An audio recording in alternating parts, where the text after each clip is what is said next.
Welcome. My name is Mark, and I'm here with the Authors of Google program. And today we're here to welcome Michael Clark, who is an adventure photographer, surfer, skier, climber. I don't know if I've missed any, but you can certainly fill us in on that. And he was here about 2 years ago to tell us in general about how he shoots and sort of the stories that he tells. And in the intervening time, he's been doing a lot of shooting for big name clients, out in the field, all different kinds of adventure and sports photography. And he's here today to go a little bit more in depth on some of those stories behind the image and to get a little bit more grungy about how they come about, how you actually construct them, and how you actually get them to look like they do when you actually see them in print, online, or wherever you encountered them. So with that, I'd like to bring up Michael to tell us some of those stories. Michael. Thank you.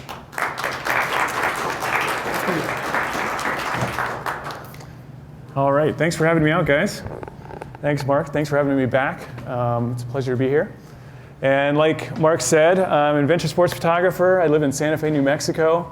I've been working for 16 years, shooting for pretty much any and every outdoor client out there. You know, magazines like Outside, Men's Journal, Sports Illustrated, some stuff with National Geographic. Clients like Red Bull, Apple, Adobe, Nike. I work with Nikon a lot. I'm a Nikon shooter.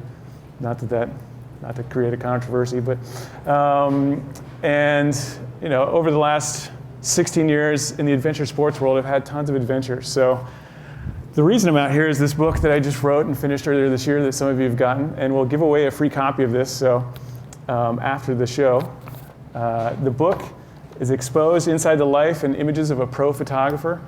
And in this book, my last book was Adventure Sports Photography, kind of a how-to for all the different sports. This one's more a revealing book about, what is the life of a pro photographer like, and I'll talk about that during the presentation. And it also talks about the stories behind 16 of my best-known images, which are fairly adventurous, the stories, and then it talks about how I set those images up, how they were shot, the gear used, and then how the images were processed. So that I could give the reader a full view of what it's, how does this work from beginning to end? How did he get into position? How did he meet these people that are really famous athletes in the outdoor world? And who is I working for and all that jazz. So we'll talk about that just to give you a little idea of the book. Here's the cover. There's chapters. This is Keeping the Fire Stoked. It's one of the chapters that talks about 4 images.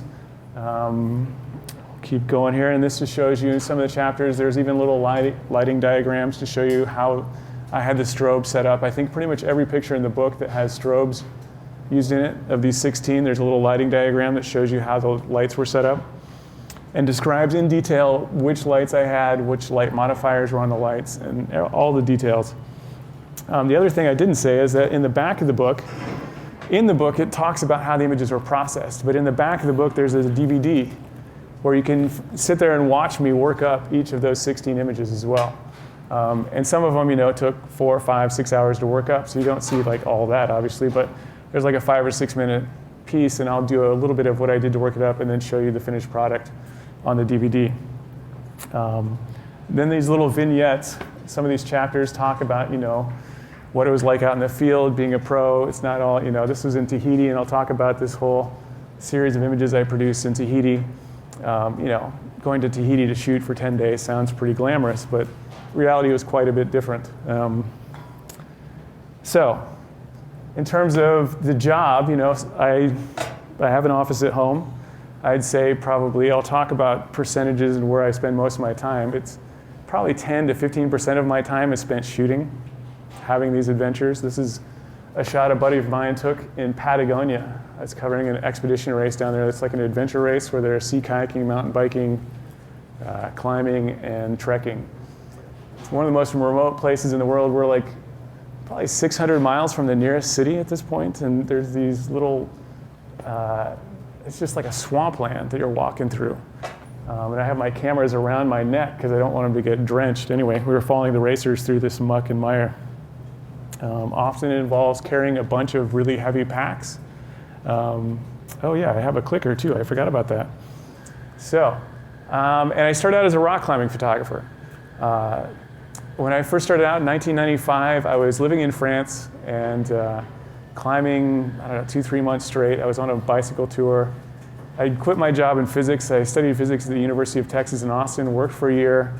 Then I started rock climbing. And rock climbing is one of those sports like surfing or mountain biking. You just get obsessed. And I got obsessed, and I couldn't stay in the lab doing physics anymore. I was working with grad students, working like 14 hours a day. And I just quit, and I just took off, sponsored by Visa and MasterCard. And went climbing in South America, Alaska, Mexico, Europe, Thailand. So after 2 years, I decided, well, my images look about as good as those images in the climbing magazines. I think I can make a go of this, and I just went for it. And after about 3.5 years, I had enough clients built up that I could go for it. It was still sketchy for a few years, but I made it. 16 years later, here I am. So this just gives you an idea in this picture of what it takes to shoot climbing. This is obviously, I'm not that far off the ground here, but I just had a friend shoot this so that people can see what it looks like when you're shooting from above. I'm pulled up the rope, so there's no rope down here to get in the picture, and it's a fairly difficult climb if you're a climber, but it's not crazy. Here's a much higher off the ground shot. Same technique used to get this. It took us all afternoon to get up here, like probably 4.5 hours, because we're 600 feet off the ground. Whoops, let me go back. This is Devil's Tower in Wyoming, if any of you guys have ever been there. But pretty amazing position, sharp rock. I've had some incidences with sharp rocks and my ropes getting cut, so I was pretty sketched out in this place because it was over a very sharp rock when I was hanging off here. But I'll get into that here in a little bit later. I'll just give you guys a little bit of my work so you can see what I do. This is another shot of a guy named Chris Sharma. If any of you guys are climbers, he's probably one of the most famous climbers in the world. And this is a new sport called deep water soloing. We're in Mallorca, Spain, off the coast of Spain, just south of Marseille. And he's 70 feet off the water with no rope. So if he falls off from there, he's going to hit the water. It's a 100-foot climb. It's 5:14. At that time, it was one of the hardest climbs in the world, and this was the biggest hold on the climb. He hung on that hold for 20 minutes twice. So he'd climb in from the side, go to this hold, and he'd climb out, and then we'd do it over again. It was at dawn. So, I mean, the base of this route, which you can't see, goes underneath this roof, and there's a 60-foot horizontal roof. We're literally here back to the door that he has to climb out to even get to this position, and the hardest move is the one off that hold to the next hold, which is like 6 feet away. He has to jump, and it's a dynamic move. So some pretty exciting stuff. I'm also an avid ice climber. I mean, I shoot pretty much all facets of ice climbing. As you've seen, started shooting mountain biking after like 4 or 5 years of just shooting rock climbing. I realized I was going to be really poor if I just kept shooting rock climbing. So I branched out into a bunch of the other sports, and mountain biking was one of the first ones I started shooting. This shot may look like it's at sunset, and the rock's all gold, but this is a strobe. It was a cloudy, overcast day, and I just had a huge Linchrome Ranger strobe that I blasted into this with an orange gel on it to get this like end of day look. This is actually an assignment I shot for Adobe when they came out with Lightroom, which is where I met Mark when he was back at Adobe. I shot some of the first pictures for Lightroom, and they wanted mountain biking shots of people going off huge cliffs and doing wild stuff on mountain bikes to demo the software. So we went out to Moab, and my good buddy Ryan, who's one of the best mountain bikers out there that I've known for a long time. This is a pretty classic jump called the Mushroom Rock. It's only about a 35, 40-foot drop. He lands right in here, even just out of frame, but it's on rock, so if you mess up, you're going to be in the hospital for a long time. So as you can start to see, one of the coolest things of my job is I get to see these amazing feats of athleticism happen in the outdoors. This one's not quite so dramatic, but this is a shot I shot for Nikon. It's the first time I'd ever shot JPEG only for an assignment, because it was with one of their point and shoots. And so they asked me to go shoot surfing and mountain biking with their point and shoots. It was difficult, let's just say. I work with Red Bull a lot as well. This is Danny McCaskill. You guys might know him because he's kind of a YouTube superstar. Started his career. I'll tell you more about that story because there's a whole set of images of him later on. And I just started shooting surfing 5 years ago. When I wrote my last book on adventure sports photography, I live in New Mexico, so obviously I'm not doing a whole lot of surfing these days. we wanted to include a broad variety of sports, and surfing is obviously one of the big adventure sports out there. So I went to California, started shooting surfing, and then a fellow photographer, friend of mine, Andrew Eccles, who's a very famous portrait photographer from New York, suggested I call up this guy, Brian Bielman. So I called him up, and he answered the phone. We had a conversation. I said, hey, can I interview you for my book? Because I don't really know anything about surfing photography other than just go stand on the beach with a big lens. And so he was gracious enough to give me all the details for my book of what it takes to be in the water and what lenses to use and how to set it up and the housings and all that stuff. And we hit it off. And he's like, hey, you need some more pictures for your book. Why don't you just fly out here one of these days and we'll go shoot at Jaws. And Jaws is like the mega wave, the 80-foot monster off the north coast of Maui. So I was like, going crazy. It's like, sure, I'll do that right away. Whenever the next wave comes up, I'll hop on a plane and get out there. So Jaws didn't come up for a little while, but he said, hey, he called me back next week and said, pipeline's going to be up, at 20 feet next week. Well, it wasn't next week, it was a few days from that. So I hopped on a plane, I was there in 12 hours and shot with him. We hit it off, and we've been close friends ever since. And he's kind of been my entree into the surfing world because I'm not really competing for his clients. I'm, shooting surfing for these other companies like Nikon and Apple and other companies that he doesn't really shoot for, since he's shooting for specifically the surf industry. But this just happens to be a 55, 60-foot wave in Waimea Bay. The last Eddie Aikau, if anybody here's a surfer, they probably remember this. The biggest surfing competition in the history of surfing. Amazing waves. And I went with him to Tahiti last year, just shooting for this book and also for another client. And you shoot from a boat there. The waves weren't nearly as big, but it was pretty amazing in terms of perspectives you could get. I've also shot a fair bit of whitewater kayaking. Let's see what else we got here. This is another shot from the race. This is, again, in Patagonia in southern Chile, hundreds of miles from civilization. And that's in summer with still a lot of snow. A little bit of backpacking. I also shot some articles for clients where basically they just want a photographer who can do crazy stuff that other photographers probably wouldn't do. So for this was for Men's Fitness magazine, and they had me hanging off the bottom of this helicopter flying over the ocean and all kinds of crazy shots, which I'll talk about that in more detail as well. And I'll talk about how this one was shot as well, because there's quite a few strobes on this image. So a little bit of yoga. This is for Patagonia, a client just down the way. And living in New Mexico, I've shot at the Balloon Fiesta a few times and have gotten a few decent images. Little landscapes here and there. This was in the Waimea Bay. Shot at the same time that 60-foot wave was happening. This was the day before. So this is a little pie chart that's in the book. And there's a few of these that were running around before I made this one up. But I just made this up to give kind of the reality, because everybody has this perception of, oh, your job's so glamorous. And they like, I'm always flying off to somewhere, this or that or whatever. So they have no sympathy, which is okay. They don't need to have any sympathy. But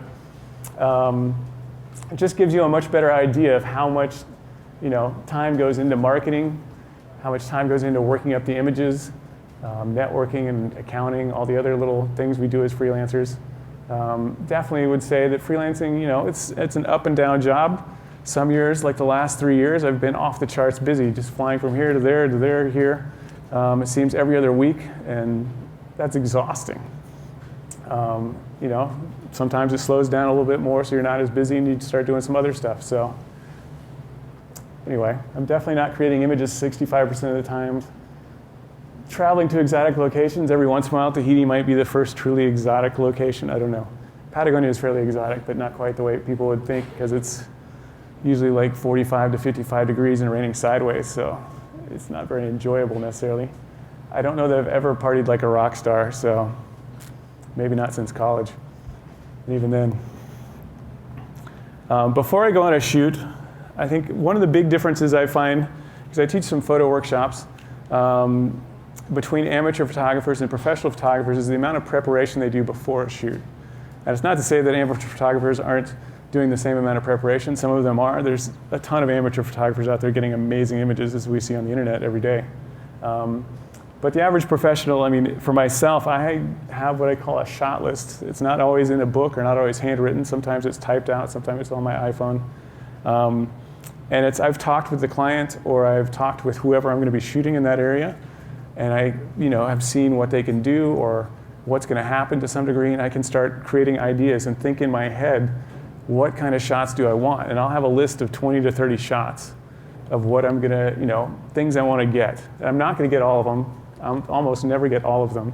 It's just something to help me plan out the image. And if it's an area, so say it's a shoot in New Mexico, I will sometimes go scout the location. If I can scout the location at all, I'll do that. And that definitely helps, because then I can be like, this is going to be the perfect angle, and it has to be here at sunrise. And you can kind of plan out your shot and figure out, well, can I use my speed lights for this? Do I have to bring out the big guns, a giant strobe that's going to weigh a couple hundred pounds with all the other gear associated with that? Well, I need assistance. That just kind of helps set you up for success. And I do everything I possibly can, checking the weather. I can almost predict where clouds are going to go just by looking on NOAA's website, and figure out that stuff. So is it going to be crappy weather that day? Should we come back a different day? If I'm shooting in the woods, like say I'm shooting up in the redwoods here, I wouldn't want a sunny day, because then you have these bright patches of light coming through into this dark forest. I would look for an overcast day, which probably wouldn't be that difficult to find here sometimes of the year, but so that the light's a little more even. Stuff like that. Let's see, and then I do a few shoots. This is actually probably the most well-known athlete I've ever shot for the mainstream. This is Camilo Villegas. He's one of the top 20 golfers in the world. And it was shot for State Street Global Advisors, which is a financial firm. I had 45 minutes to set up for it, and I shot 12 images in a matter of 24 seconds. The art director came over to me, and he whispered in my ear, he said, "You've got 10 shots. Make them count." And he was watching, because I was tethered to the laptop. He was watching every image come in, so there was like this insane pressure. They had the layout, they had everything dialed in, our lighting was dialed in for that 45 minutes we had to stand in, so I wasn't worried about the lighting, but it was just like, they were shooting a $4 million commercial the same day they were doing this, so I was like, I had seconds literally to get the images before they had to go off and keep shooting the commercial. So there's a bit of pressure sometimes. This is a different version of that image. And you can tell he does this little spider pose to kind of assess the greens. Super cool guy. He's probably the fittest golfer I've ever seen. He's basically doing like a one-arm push-up there. But you can see here how that was shot. So I'll just go back to that image. There's a light in front of him. So there's a light coming in from kind of this angle. And there's two lights behind him. It was fairly windy that day. As you can see, there's these clouds behind here. There was a storm moving in. The winds were starting to pick up. When we got to the location, I couldn't scout at first because it's on this really fancy green. The Accenture Golf Tournament happens there in Tucson. It's some mega tournament that was happening that day, or later that weekend. And they wouldn't let us take anything onto the greens. So no light stands, no tripods, no nothing. And so I was like, okay, what are we going to do? But I figured he's in this post. We just laid everything on the ground. Put soft boxes on the lights, laid them on the ground, had different people come hold them because the wind was blowing everything away. Laid the laptop on the ground, put my jacket over it so the art director could watch the images as they came in. And we figured it out on the fly. And the lighting diagram is something like this. Pretty simple setup, just took a little time to figure it out.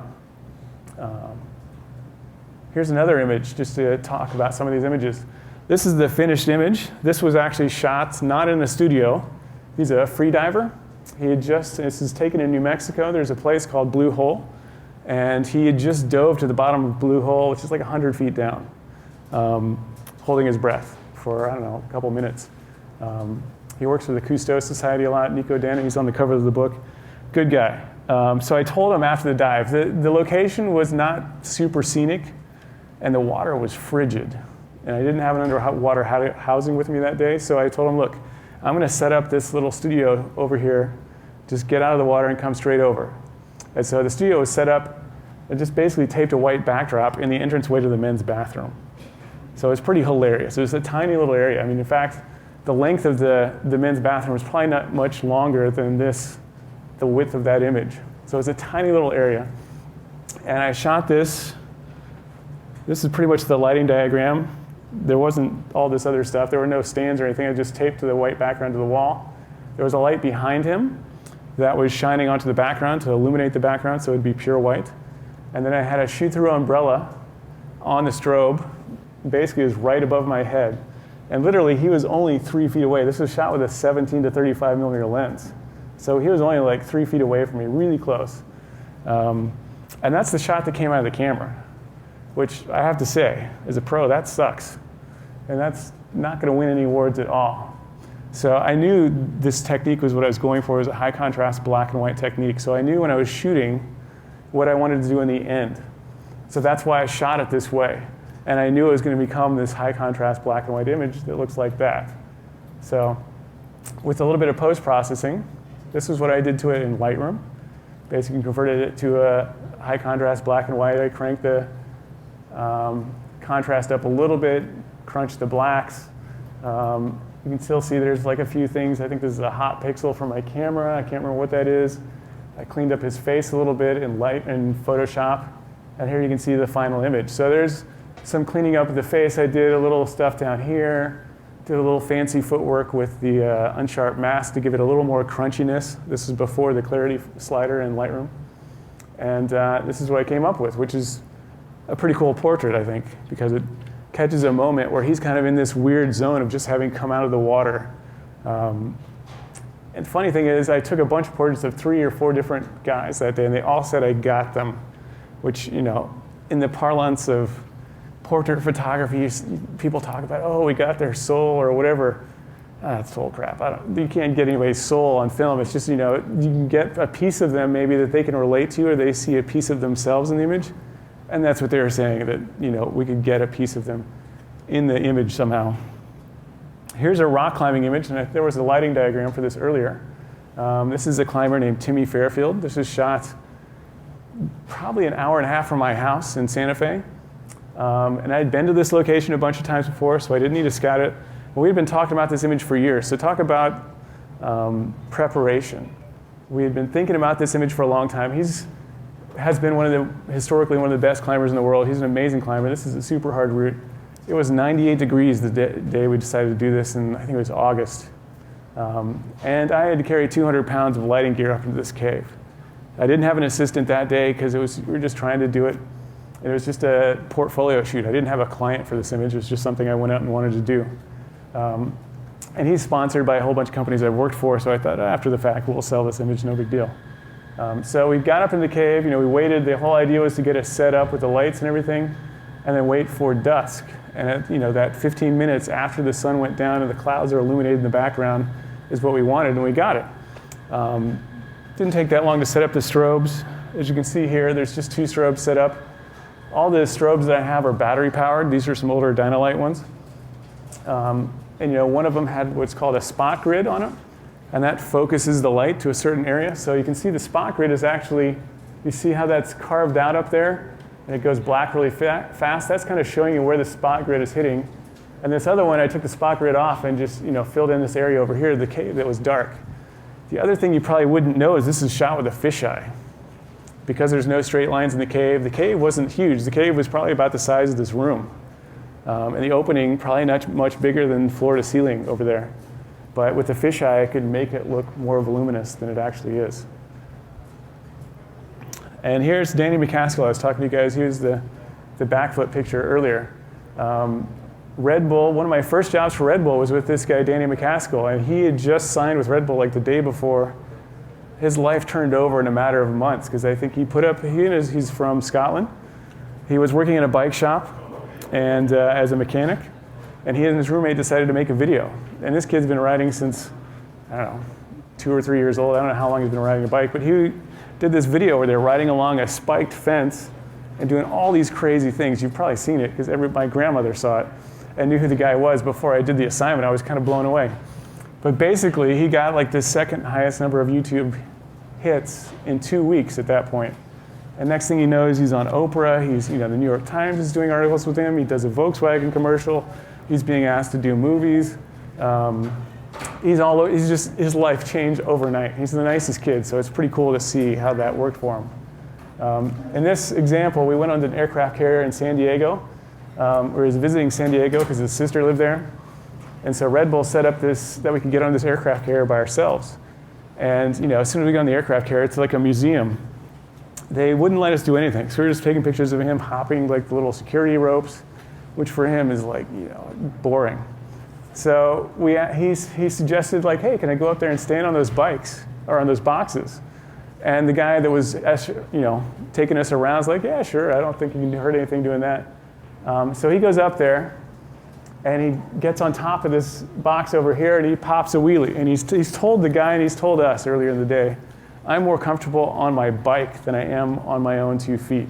There's an 80-foot drop right here, and the boxes are like this wide. So he's sitting, pops a wheelie, and the guy is standing like right here. And I'm not really shooting too much at this point because it's like, what, is this gonna sit there? I mean, what are we gonna do? So then he hops from one box to the other and then hops off the box. And the art director is standing right next to me and she says, oh, his t-shirt, we can't see any branding because he's wearing a helmet, and Red Bull's all about having branding in their images, as you saw with the Red Bull Stratus project here lately. So she has a whole box full of t-shirts and stuff. She's like, we got to put a t-shirt on him so you can see the Red Bull logo bigger. So to get up to this place, you've got to like go in here and go up there and do this and do that. So the guy had to come down to help usher her up to there. And as soon as he left, Danny just started going nuts, just like doing all these tail whips and back flips and going from box to box. And that's when I just blasted away and started shooting this stuff. It's, working this image up, it looks exactly like this in the camera. So a lot of my images, most of my images, I'd say they look like this, the way I'm showing them to you now in the camera. There's just a few I'll show you that took these huge, leaps and bounds in terms of how the processing was done. Later in the day, we went to these are over by the airport in San Diego. We had found them the day before, and I spent a whole day with Danny scouting, because he'd never been to San Diego before. This is just an example of how scouting can help you out. And we found these, because I drove right by them when I came into town. I was like, wow, those are cool. Wonder if he could do a backflip off of them. And there's literally cars. It was like rush hour. There were cars just packed around this island right in front of the airport. And I thought, there's no way they're going to let us do this. We're going to have the cops on us in like seconds. Anyway, we go out there. He does this like 5 times and kind of to feel it out. He couldn't get it right off the bat, but after like 5 tries, he could do it on command. And so we had him do it. I pulled back, shot one like this, and then I did a closer up. At one point, there was a cop that pulled up over there, and I just put my camera down and started walking away because I thought, that's it, we're done. And Danny did it one more time, and the cop was like, yeah, man, that's awesome. So I was like, okay, let's keep shooting. Earlier in the day, we'd been kicked out of a few places already. I mean, there was I think it was a retirement home or something. We had him jumping off the top of this, I don't have the picture of that one, but the top of this little gazebo, and somebody went ballistic and called the cops on us, and we had a huge drama. But anyway, the nature of the beast with that kind of stuff. One of the other Red Bull shoots I did was this stuff with the Red Bull Air Force. And most of the base jumping, does everyone know what base jumping is? Base jumping is where you leap off of some fixed thing like a bridge or an antenna, a span, or a huge cliff. This is in Utah, and I promised those guys I wouldn't tell people exactly where it's at, because this is one of the most dangerous base jumps in North America. It's in very southern, very remote Utah, I'll just say that. It's a 3,200-foot cliff, and we had a helicopter. It was a pretty big expense. ABC News, Nightline was doing a piece on these guys and how they deal with danger and stuff. And so it was a huge kind of thing. They had like 7 guys from Nightline out there filming this. There were 3 jumpers. If you've seen the last Transformers movie, these are the 3 guys that were in Transformers 3, jumping through downtown Chicago. Anyway, these guys are incredibly talented. They've done like 17,000 jumps. It's not like they just walk out there and put a suit on and jump off a cliff. So we get out there, and the weird thing with this shoot is I was going to be there for 3 days. We were supposed to shoot at dawn. It was howling like 70 miles an hour wind all night, all day the day before. And the morning we woke up, it was like 60 mile an hour winds. This is not going to happen. You're not jumping off a cliff in 60 mile an hour winds. So somehow, the winds died down to like 5 miles an hour at like 10 o'clock. So we thought, let's go for it. The helicopter came up from Salt Lake City, and we got up to the top of the cliff, and they got 3 jumps in each, which is pretty amazing. And then the winds started up a couple hours later. The guys from ABC requested that they use smoke canisters so they could actually see them. There was only one ABC cameraman on top. and there were a couple lined down at the bottom 3,000 feet away. So you can imagine 3,000 feet away, it's a freaking dot in the sky. You can't see anything. So, and for me, there was really no shot from the ground that was going to be that exciting as a still photographer. So I elected to go up to the top with them. They had another cameraman shooting from a helicopter, but it was tough because these guys are moving so fast after they fall off the cliff. They're going like 120 miles an hour within a second. So anyway, what I did is there's all these little bushes, and being a climber, that's why I went up top, because I thought I could rappel off the top of the cliff and kind of be underneath them as they come over the edge of the cliff. So we get up there, there's not a single rock in sight. There's nothing to tie off to except for these like 2-foot tall bushes. And they're like this thick. So what did I do? I tied off like 15 of them. And I slowly down climbed over the edge of the cliff down to a little ledge, never weighting the rope fully, because I was like, that's not going to hold anything. Anyway, it was a little exciting in that respect. And they jumped with these canisters, which the bad thing about the canisters were, they'd have to pull it before they jumped. And there's like this little platform. It's like standing on the edge of this table, on a 3,200-foot cliff. And they got to kind of compose themselves after they pull the cork before they jump. And so they're just basically jumping out of a cloud. So you can't even really tell what's going on in the image. So I begged them after the first jump. They each went individually too, because it was a little windy. So it wasn't one of those jumps where they could all three go at the same time. And hence I didn't mount any remote cameras because of that. Let me back up for a second. The other fact is you can't see it in this image necessarily. Like 1,000 feet down, basically the first thing they do is they go to the edge, they drop a rock and count how many seconds it takes for the rock to hit the ground. Well, this one in 5 seconds hit a ledge that was 60 feet wide, flat, 1,000 feet down. So they're like, we've got to start flying away from the wall within 5 seconds. Otherwise, we're going to hit that ledge at 100 miles an hour.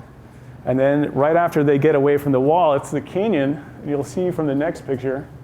So the ledge is like, it's hard to see. It's down here. And the canyon looks really wide at this point. This is a fisheye shot. They had to make a 90-degree left-hand turn right after they get away from the ledge so they don't fly into the other side of the canyon. So super technical drop, which is why they told me not to tell anybody the location. They only did it 3 times because it was so technical. They said it was like a triple black diamond ski jump. Anyway, so the second time around, after begging them not to use the smoke canisters, they didn't use the smoke canisters, and that's when I got this shot. And to improve my odds of getting shots, because literally for this assignment, I had 9 seconds to get the images. Because after a second, they're gone. It's over. And they each went once, or each went 3 times, so 3 times 3, 9. So I had 2 remote cameras set up on either side, and then I would shoot with one camera, and I had a Pocket Wizard radio transmitter triggering those other cameras, so at least I would get 3 angles of view on each jump. And this is the one I got with my camera that seemed to be the best shot of the day. But pretty amazing going out with these guys. I was trying to follow them with the 70-200 as they went down the cliff line. I only got like 1 out of 12 shots where the guy was even in the frame because they were moving so fast. And that just kind of shows you the trajectory. This is the same guy as he goes down. So it ended up happening, I think they got 90 seconds of air, and they landed somewhere right out there on this riverbed. So you can see that it's crazy what these guys are doing. It's amazing. This is one of the, people ask me like all these extreme sports that I do. This is the only sport I've photographed that I would ever call extreme. All the other adventure sports seem pretty doable. This one, as a climber, I wanted to jump off that cliff bad. I really thought, man, this is so cool, but I'd have to spend the next 3-4 years of my life dedicated to that sport to do it safely. And this is a shot of one of the guys, Miles Deischer, being interviewed, super passionate guy, telling him about, interesting thing, these guys are all married, one of them has kids, all their wives were base jumpers or had done parachuting at one point, so they understood the game. And they were basically asking him all these questions about, well, how do you guys deal with risk? Do you talk about this with your wives and stuff? There's been a few of their friends die in the last few years at Red Bull as well. So it's dicey, but these guys have the experience to make it safe, or at least to deal with the risks. So on to surfing. As I said earlier, I met Brian Bielman through my book, a surf photographer. He's been shooting surfing for 25 years. Inside the surf world, they call him the godfather of surfing photography. I mean, anybody and everybody he's been on trips with. He was close friends with Andy Irons, who died a couple years ago. This shot is a shot I got one of the first times I went out to Hawaii and shot at Pipeline. And I have to say, Pipeline it's amazing, this wave. And it's not amazing that it's so famous because it's such a perfect wave. It's really close to the beach. This was shot at like 9 o'clock at night. It was practically dark, but I just used a really long shutter speed, and I shot maybe 200-300 images to get this one, where there's something just a little bit sharp there. Another shot at Pipeline. This was during the Pipeline Masters, or Pipe Masters competition. Yet another shot at Pipeline. And my second trip out to the North Shore of Oahu, I got really lucky, because I had scheduled this trip like a month or a month and a half in advance. So being that far in advance, I had no clue if there would be waves. I just thought, you know what, I need more surf pictures. I'm going to go out there, stay for 2 weeks, and see what happens. And this was the day before. When I got there, I got off the plane. As I was driving to Brian's house on the North Shore, like an hour away, there were all these warnings on the radio, like, we've never seen a storm of this size coming in. Board up your home if you live on the beaches. We're evacuating all beachfront property because they're expecting 60 to 80-foot waves in Waimea Bay. I was like, that sounds horrific, but it might be great for surfing. So anyway, as it happened, like 4 or 5 days later, I can't remember exactly how many days after I got there, there started getting 20 to 30-foot waves in Waimea Bay. And there's a contest held every year. It's the Quicksilver in memory of Eddie Aikau. And Eddie Aikau is a lifeguard on the North Shore, a very famous lifeguard, Hawaiian lifeguard, who would swim out in basically any size waves. And he saved people in huge waves that got caught in some of these waves. So the whole event is named after him, sponsored by Quicksilver, hence the strange name if you're not familiar with surfing. And the deal with the Eddie Aikau is the waves have to be 20-foot Hawaiian or bigger. So the way they talk about waves in Hawaii, which is different than everywhere else in the world, is that they measure the back of the wave, not the front of the wave. So a 20-foot wave in Hawaiian is 40 feet or more front of the wave. So like here in California, you would measure the waves from the front, so you have maybe a 6 or 7 foot wave on an average decent day. For this event to even run, it had to be 40-foot waves on the wave faces. So here's a good 30-footer the day before the event. And just to show you how this one was worked up, this is the final image. I'm with like a 900 millimeter lens, maybe 3/4 of a mile away from the wave, standing on the shore. There's not, unless you're on a jet ski or something out there, there's not really any way to get out there. You can swim out, but once the waves start getting this big, it gets a little exciting. So anyway, this giant wave, there's a ton of salt spray between me and that. So this is how the image came out of the camera. Again, nothing to write home about. But I knew this was going to happen because there's just so much water vapor between me and the wave. So, in Lightroom, this is how I manipulate the image in Lightroom, basically adjusting the contrast sliders and kind of bringing the contrast and color saturation back into the image. And then this is how it changed from Lightroom to Photoshop. So it's a very slight difference between Lightroom and Photoshop. If you know Photoshop, it's basically just a levels adjustment and a little bit of fine tuning on the saturation there to get that.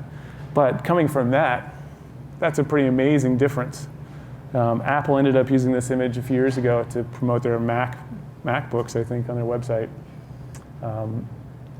So this is the actual day of the Eddie Aikau event. These guys, this is a small wave from that day. This is maybe only a 30, that's probably a 40-footer. It's hard to tell because you can't see the bottom of the wave because at this point the wave hasn't even formed just because he just took off the top of the wave. And you can tell he's not touching anything except for the spray at the back of there. He didn't hit the wave until here. So he was free, pretty much everybody that was catching waves, and they weren't using jet skis this day. There's no jet skis allowed in the competition, so they were paddling into these waves, which are technically some of the biggest waves ever paddled into by human beings. So he free fell off the top of the wave for 15 to 20 feet before he even hit the water. And at that point, the water was pretty much vertical until they got to the bottom of the wave. And this is a smaller wave from earlier in the day. So you can kind of see, here's a little bigger wave later in the day. This is like a 55-foot maybe. It's hard to tell, 55 to 60, 50 to 60 range, somewhere in there. Sonny Garcia. This was definitely one of the biggest waves of the day. they're all kind of in that 50 to 60 foot range for the biggest waves of the day. But for paddling into a wave, that's just monster size. Anyway, this is also shot from the shore. Pretty much looked just like this. This was a little clearer than the day before, so there wasn't as much water vapor. I think I was using like a 500 f4 with a 1.5 on it, so it was basically a 750 millimeter lens and a motor drive. This is a shot of Andy Irons, and this is kind of a weird shot. The funny story with this, we were sitting on one point right in front of the wave when I was shooting some of those earlier shots, and then at another part of the day, I walked over to a completely other side of the wave, and there's only me and one other guy shooting video with a giant red camera. So I was the only guy over there, and what would happen is the wave breaks about 3/4 of a mile offshore, collapses, then reforms, then collapses, then reforms. And that last wave is basically a beach break, and it's like 50 yards off the beach. And those are very rare to catch a barrel doing that. So this is a picture of Andy Irons catching that barrel right on the beach. He was one of only 2 guys the whole day to catch a barrel right on the beach. And I was the only guy to get the shot. So I didn't even, when I was editing the 3,000, 4,000 shots later that night, I was zipping through them. And my friend Brian was looking over my shoulder, and he saw this image, and I'm like, that's horrible. Look at all that jumbled water. It just doesn't, it's not very aesthetic pleasing. I'm like, Mike, you don't understand. This doesn't happen. It's Andy Irons on a beach break wave in the Eddie Cow. So he pimped out this image, and it got published all over the place. And I just, because I'm not a surfer, I didn't know that this was like some iconic image of, I still look at it, I'm like, that's not very good compared to, one of this. But, that's just not knowing the sport. So last year, while writing this book, I've wanted to go to Tahiti for a long time, and Brian told me, Mike, if you want to get the best surfing images you're ever going to get in your whole life, go to Tahiti. Because you can sit on this wave breaks, Te Hupu, or Chopu is how the locals call it, breaks right off the shore. It's like a mile off the beach on a reef. The reef is literally like a few feet under the water, and it's right in front of the wave. So if the wave's breaking where the wall is back there, like 40 feet away, the reef's right here. So if you make a mistake, you're going to pay for it big time. People have had their faces ripped off there. A lot of people have died there. Chopu means broken skulls in Tahitian. So those are some Tahitian kayakers. Kayaking is a huge sport in Tahiti. When I got there, I was basically writing the book, sitting on a beach. The beginning of the trip was fairly glamorous because I was sitting on the beach writing the book, whatever, doing nothing in this tiny little fishing village on the opposite side of any tourist thing. And you had to stay with locals. There's no hotels on this side of the island, so it's very difficult to stay over on that side of the island. But literally, the village is named Chopu too, and the wave is basically right here. And you can see it's totally flat. There was nothing happening when I first got there. So I was just shooting pictures of whatever the first few days. And this is the wave. This is it's not a very big, the wave isn't very big in this picture, even though you can't tell it. This is probably a 7 or 8 foot wave. It just looked really cool from that perspective. And the deal with this wave is it's so far out to sea, you're either on a jet ski or in a boat or you're swimming. Because you can't shoot it from shore. You can barely even see it from shore unless it's huge. So you're going over the shoulder of the wave every time it's coming by. And that's what was happening here. I was in a boat. And here's just an idea. You can see some of the photographers swimming. And this is a little bigger. Maybe that's an overhead wave, maybe 8 to 12 feet tall. Decent sized wave. The trick with this wave, though, is it moves incredibly fast. So even though it's not as big as some of the bigger waves in Hawaii, the back of the wave is pretty much level with the top of the wave. So it sucks it off the reef and just snaps down like a shark's mouth on top of the surfer. So even catching the wave is really difficult because it forces it up so fast. So it's a very hard wave, and there's not many people surfing this wave unless they're pro surfers when it gets to this size. Also, being a photographer in the water is pretty sketchy here because remember that reef's just in front of you. And if you get pushed onto that reef, it's going to be a bad day. I saw a few photographers crack their camera housings and come back bleeding. Here's a little bigger wave. The bottom of the wave's still like 5 feet below where he's at right there. This was another surfing competition, and I shot these before the surfing competition started. This was shot from the boat, and you can tell I'm above his position, because we're already up on the shoulder of the wave looking down into the wave. The day before the competition, they had the top, I think it's 36 surfers in the pro series.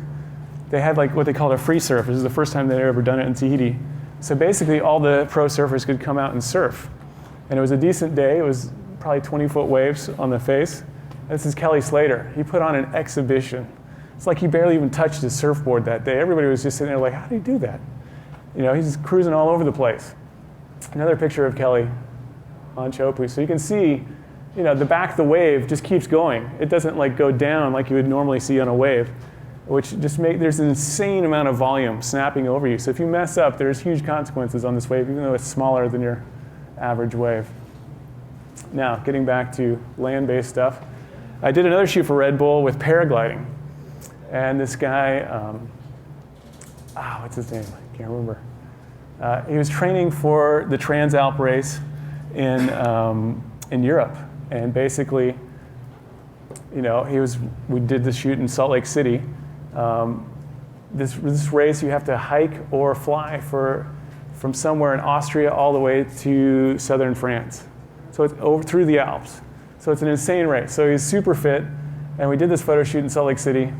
This is the first strobed image of a paraglider I think it's ever been done. I'd never seen one before, and we tried to do it. So I'm standing on a ridge with an assistant strobing him in early morning light. And you can tell the background's blurred because I'm using a long shutter speed to bleed it in. This is another one. Chris Santa Croce is the other paraglider we're shooting. He's doing what's called a wing over. So he's flying over the top of his wave. Not recommended. He's one of the few guys in the world that can even do it. And we had all these problems just, you know, being a pro again. It rained entirely the first day. So that's why I shot this portrait. We just shot portraits the entire first day because it was just pouring outside. And then the next day we got lucky with some light and lots of clouds and stuff. And then the third day, I got to go up in a paraglider and shoot from paraglider to paraglider, which was kind of fun. I'm not sure the image was as good as some of the other ones, but. And then we flew over some of the mountains above Salt Lake City. So just to show you some variety, here's I think I'm running out of time here, so I'll go a little faster. Here's some of the images from this Men's Fitness article with the helicopter search and rescue team. These guys are up in Santa Rosa, the Henry 1. And this is one of their guys hanging 100 feet off the bottom. They basically pluck people out of the ocean, pluck people off cliffs. So here's, you know, I positioned one of the co-pilots on one of their training runs on this little cliff and, you know, inched him out a little more than he was probably comfortable with, and I hung off the cliff below him as they picked him up. This is an interesting thing. I just gotten the new Nikon D3 and D700, and it was like 9:30 at night. There was basically no light left. So I thought, you know, these things are supposed to be great at the high ISOs. Let's try it out. So I slapped my 70-200 on there, cranked it up to ISO 6400, shot like 50 shots of this helicopter going across the ocean. And I had a walkie-talkie so I could kind of control where they were going to some degree. And amazingly got a shot that was in focus and not completely blurred. And this image, you know, it took, I think there's 2 strobes, a headlamp, and a speed light. I just saw this scene and they were putting on their night vision goggles, and I thought, let's go ahead and get something here. And 20 minutes later, I had it set up. And the last little piece was that I couldn't really get light to his face. It was hitting this pilot's face. So I just had him hold my headlamp, which I pretty much always have in my camera bag. And that's what this arm is doing, holding a headlamp in front of the heads-up display to finish off the lighting. I think I'll zip through a few other images here. There's a good story with this one. This is when I was shooting the Patagonian Expedition race, which is the adventure race I was telling you guys about earlier. We ended up in the middle of nowhere after hiking for 4 days, raging seas. This fisherman and his son were in this little bay. This is in the Magellan Straits, at the very southern tip of South America, in Chile.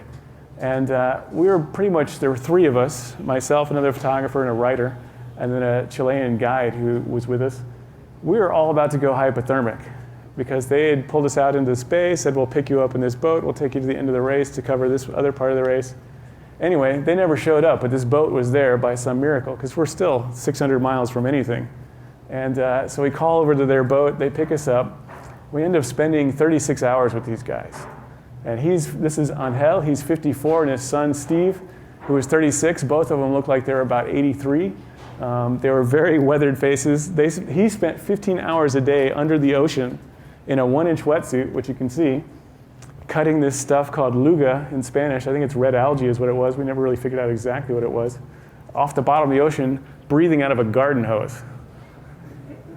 No compressor. They had a compressor, but I mean, no regulator or anything, just a cut-off garden hose. That was his breathing apparatus.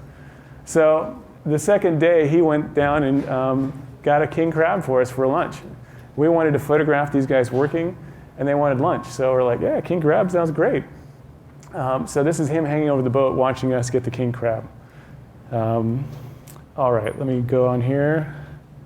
A few other images. And just so you can see how I market myself, obviously the website's home base to everything these days. I also produce a newsletter, which these are some of the covers of the newsletter. It's a PDF newsletter. They're free on my website, michaelclarkphoto.com, which I'll show here at the end.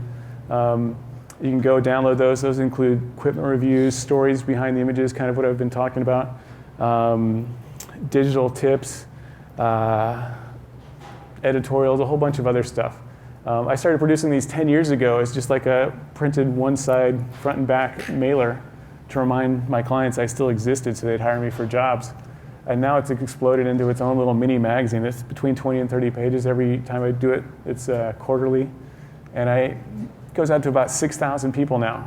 So it's just a way for me to stay in touch with my clients and then also all the subscribers that sign up for it.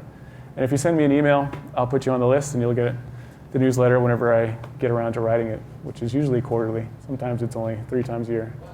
And this gives you an idea of what's in it. Like this is a little story about that shot. There's equipment reviews of some of the Nikon lenses. There's an interview with National Geographic photo editor, Sabine Mayer, in one of the issues. This is my other book that I was talking about earlier, the Adventure Photography book. And I also have a digital workflow ebook that you can purchase on my website if you're needing some digital workflow help. And that's pretty much it. Thank you for having me out.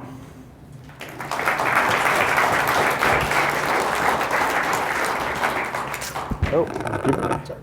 Thank you, Michael. That was a really good talk. I considered shooting a birthday party with 5-year-olds about as adventurous as I get, so this is very, very, very humbling. I appreciate it.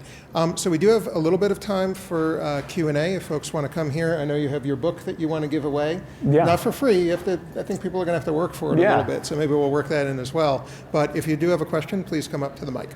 So how many pictures do you actually do Photoshop work, or like what percentage of pictures you don't edit at all? Yeah. And like how much? It varies with the shoot. So like some of those surfing images, you're just, every time a surfer's on a wave, you just hold the trigger down and you're blasting at 8 to 10 frames a second or more. And so you could have thousands. I think the TD trip, I had 12,000 images from 10 days of shooting, which was the most I'd ever shot in 10 days. Sometimes a portrait would be, I might take 50 shots and I might only work up 1 or 2. So it depends on the shoot. With the Tahiti thing, I think I worked up maybe 100. So like that trip to Tahiti, I only worked up 100 images out of 12,000 or 11,000. It's very small, like less than 1% probably, 1 to 2. It depends on how good the shoot was. Like that Danny McCaskill shoot, I think I worked up a few hundred out of a couple thousand. So that was a bigger percentage just because we got more interesting images. Hi, great talk. What percentage of the time do you think you use like prime lenses, fixed focal length lenses as opposed to zoom lenses? And have you, in the situations that would warrant more of a prime lens kind of approach, have you ever considered using different cameras such as like rangefinder cameras like Leicas and things like that? Because personally I found the optics to just be ridiculous on like a Leica compared to a Nikon. Back in the film days, I used to have a Hasselblad setup, which I had all fixed lenses on that. And I would use that a fair bit, sometimes even for action. For my photography now, I have like my fisheye is a fixed. I've got an 85 fixed. I've got some tilt shift fixed. Most of the stuff shot with zooms just because it allows me more freedom and to carry less gear, which is sometimes a really big deal. Even the telephoto stuff, I have a 200 to 400. So I have a balance, but I mean, my zooms are my mainstays for a lot of this stuff. I don't know, the new Nikons are pretty amazing. I mean, they're not Leica quality lenses, but they're not far off from what I found. I don't know. Cool. And most of my clients demand digital, so shooting film is kind of a nightmare because then you have to scan the film, and that takes forever. Leica has had 2 generations of digital cameras, and they're coming on to their their great, third. for sure. Yeah. But for action photography, they don't have autofocus. They're not really designed. For mountaineering, they're awesome. So it just depends on the application.